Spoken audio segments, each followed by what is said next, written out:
Episode 4, beautiful Silverado golf course. Once again, just picturesque, lovely. We got a lovely Saturday. Weather's holding up. Rarely am I starstruck. I told him this earlier. Rarely am I I was very much starstruck. A little lost for words when I met him. But we have a legend, the It Factor himself, the host of Golf Subpar. We got Drew, the Sleezyman Stoltz. God, what an intro, bud. Appreciate you. Bro, gotta have you on Subpar. Oh, dude, I feel bad calling myself the It Factor since I named myself that, but I feel it sounds better when someone else says it. The X Factor, the It Factor, it's like if you have that sort of nickname, man, like Dante Hall back in the day with the Chiefs. Yeah, there you go. Got you and him. It's self-proclaimed, but it sounds better when it comes out of somebody else, so I like that. Appreciate you coming on, though. Pleasure to be here, dude. Looking forward to it. Get out here, get amongst it, have a couple of pops, make a couple of bogues, do what we do best, you know? Bogues is what we do best, exactly. Speaking of that, amongst it, that's my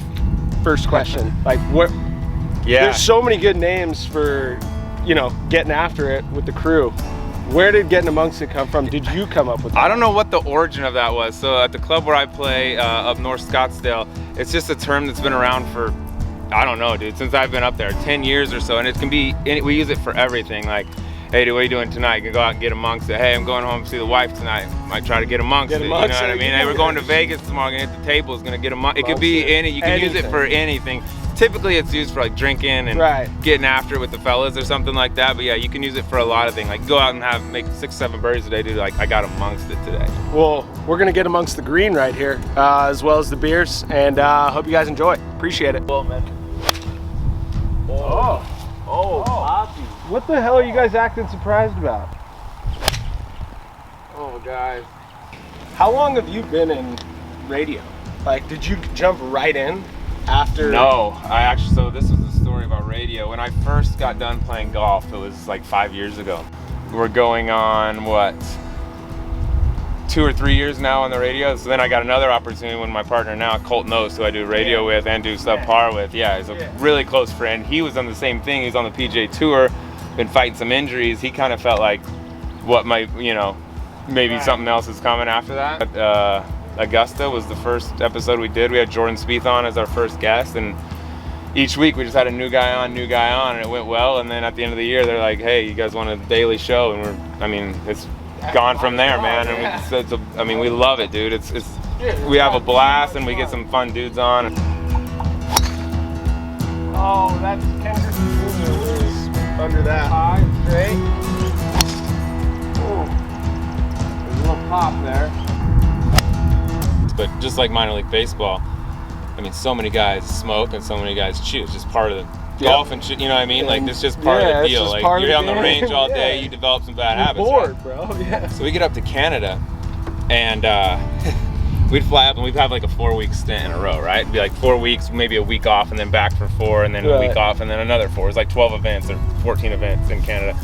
And so many guys shoot, like I said. So if one guy left, let's say a guy would finish a tournament and go down and play like a Monday qualifier for a Korn Ferry event or Web.com event at the time, if you were leaving the country and going to the States, like everyone would come to you and put in their chew orders. Coming back across the border, if you were the guy that left, and you got 48 cans of chew in your bag, I was like, is this you know that border show where they catch people smuggling shit on TV? I was like, I'm gonna be on that show. You're gonna get locked up I'm gonna get locked out of this bitch. Stuck at the border. Yeah. I should just keep fucking hitting until everyone I hit looks good. We're gonna have a lot of I don't know who the editor is here, but you're gonna have a lot of work. Oh, nice, bud. Is there no rakes? I love that. Okay, that's a definite cut, guys. I got the short chip and yips, but I don't think it's quite from here yet, so I think we're good. Oh, shit. Yeah, you bitch. A little hop, too. You're pretty good so far. Yeah, not really. I mean, bogey on the first. I mean, this is the new standard, okay? Like, this is the new standard for me. It's okay. It's not horrible anymore. It's okay. Line is right. Oh, look at that. Yup.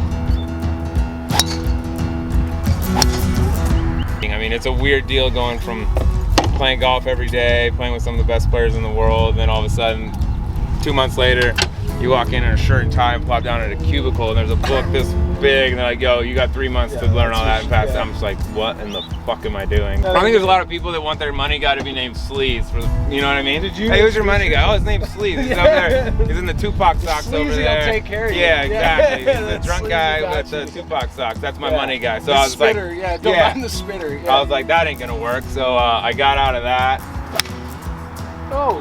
And played up at Whisper Rock with some buddies.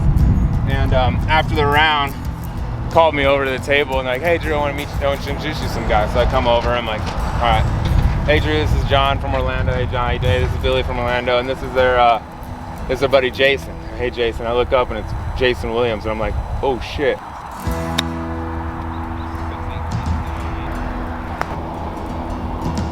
That's like if we saw Jay Rich. Oh, look at that. Oh my sweet mother.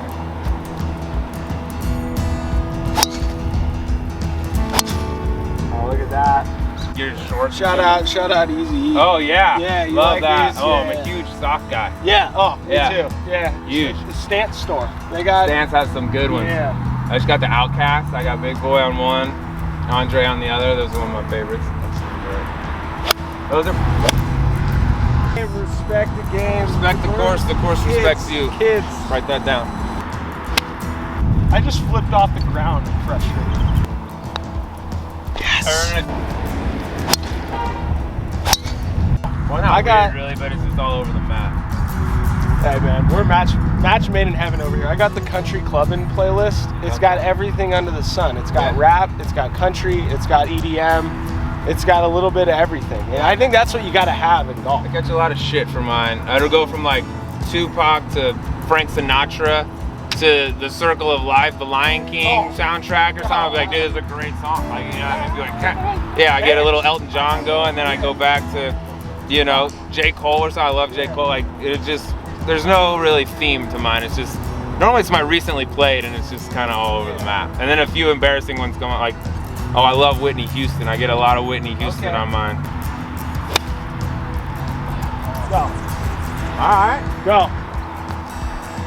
Turn a triple into a dub. I mean, that's conviction. Was it awesome having a caddy?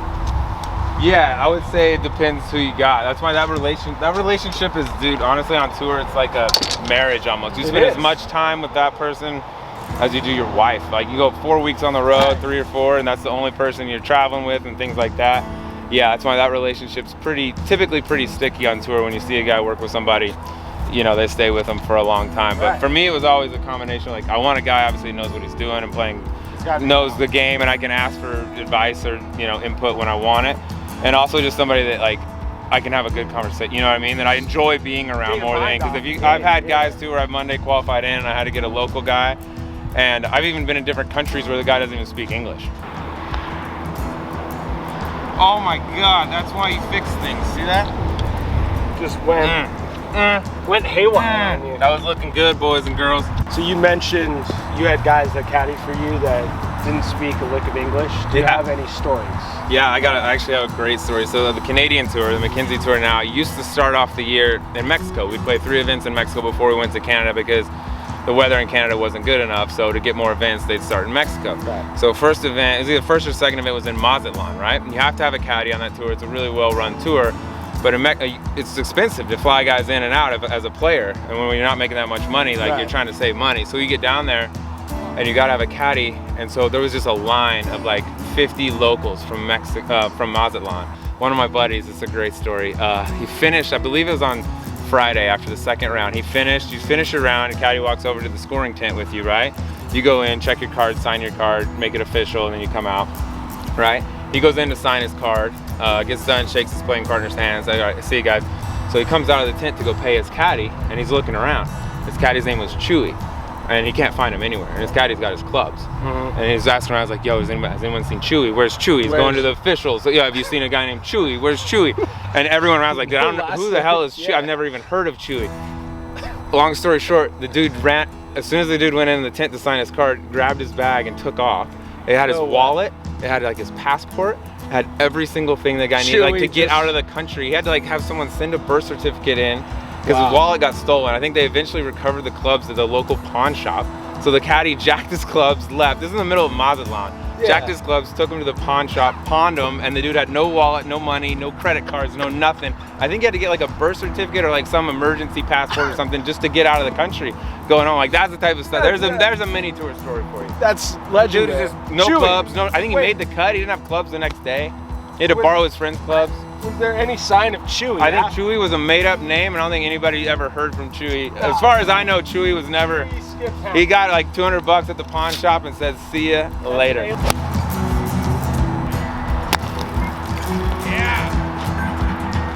Love the roll.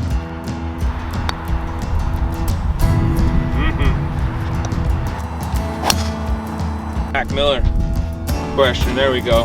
That's right in my range. So when you told me about you could have used me in Mazatlan, I probably would have recommended that for the That's putt. what you would have said. I said, Yeah. "Hey, you like a little chippy sandwich here?" And you said, "Yeah." Little 8-iron. I could have used you, dude. I asked for a lot of advice on there. I didn't get much back.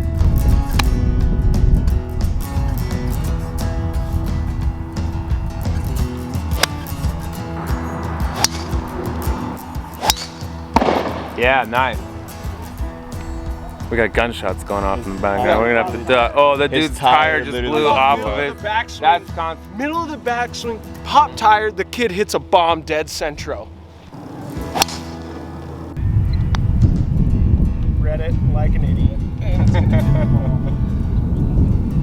Hey, I don't need to see that, do I? You don't miss these. No, I never No, miss I this. Never miss Tap it. in, Never Tweety. once. Tap in, Tweety. Never once. I wouldn't insult you by making you putt that. I Good plan. appreciate Nice finish, you. dog. Yeah, no, this is, once again, this is like a dream come true. Yeah. This is a favorite Thanks, podcast of mine, Golf Subpar. Check it out. Listen to him on Sirius XM. What's that show called? It's called Gravy and Sleaze. Gravy and the Sleaze, yeah. Okay. So my partner, Colt knows, his nickname is Big Gravy. My nickname's Sleezyman. So we just combined those. Took a little doing with Sirius to get the word sleaze on there, but Wow. yeah, Okay. they So, eventually I mean, succumbed to the pressure. right. I mean, Yeah. well, when you have superstars in the building. Wanted it's to kinda, put yeah, It Factor in there, but next time, yeah, for the sequel, we'll The do It that. Factor. Yeah, exactly. Well, the It Factor. Gravy and the lives. It Factor? Yeah, we'll do that. So you can be the It Factor with me, you'll be the sleaze everywhere Yeah, I else. like Yeah. that. That'll Okay. work. That'll work. That's awesome. Well, thank you for having me on, dude. I appreciate it. I love yeah. what you're doing, man. Absolutely.